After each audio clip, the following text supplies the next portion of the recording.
Hello everyone, my name is Paula Cresswell and I'm the manager of Cards for Prisoners. Today I would like to share with you about how Cards for Prisoners began.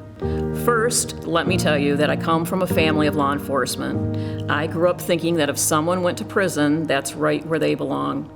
Being part of a prison ministry was not a position I ever thought I would be in, but God. In early November of 2016, I saw Walter, a friend of mine, having coffee at the YMCA that I was working at. His grandson Michael had worked with me, and we'd have coffee on occasion. I heard that Michael had been arrested, convicted, and sentenced to life without parole. I paused to ask Walter, "How is Michael doing?" And he said, "Not bad under the circumstances." I followed that up with, "I want to go see him." I had no clue where those words came from. I knew I couldn't have said what I thought I did. I was hoping Walter would forget, but the next week I received a visitor's application in the mail from Michael. He said he was looking forward to my visit. A short time later, I was approved, and I found myself driving my friend Walter to see his grandson at Brooks Correctional Facility. I drove to the prison the following Monday to visit Michael again. Then I started sending him notes of encouragement in the mail, a Bible verse, a motivational quote. After a few months of doing this, he called me one day and said, "I have every card you've ever sent me spread out on my bunk, and all I feel is love. Every inmate needs to feel what I feel. We need to start Cards for Prisoners." I told him that was a great idea, but not for me, for someone else. Long story short, I started Cards for Prisoners. There were many amazing things that happened in the next few months. I have so many stories of how God worked and showed me over and over that I was doing exactly what He wanted. Cards for Prisoners grew to the point I could no longer run it on my own.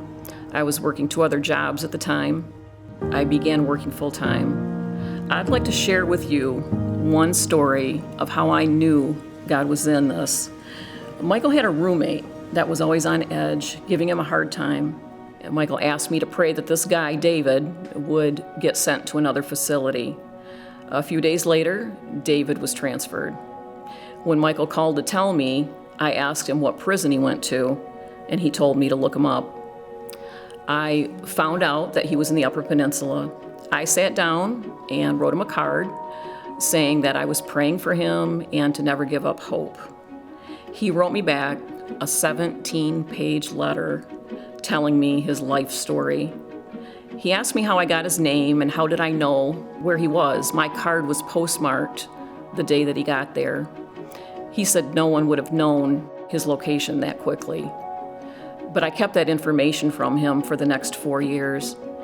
I began writing to David regularly, and one day he asked me if I could help him get his court records. I contacted an organization that could get them, and upon review, an error was found in his sentencing.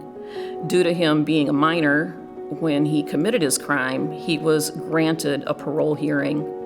On November 5th, 2020, I virtually attended his hearing.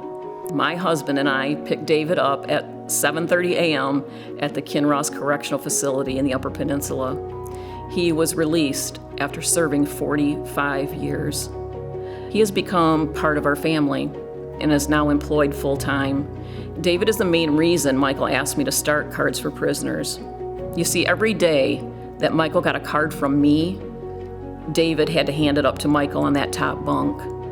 David hadn't received a card, a visit, a phone call since 1992, and he was bitter. My card, that one card that took me a few minutes to write, changed David's life forever, and truthfully mine too. You see, one card, one letter can make all the difference in one life.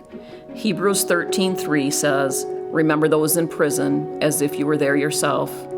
Remember also those being mistreated as if you felt their pain in your own bodies." God bless you. Thanks for listening.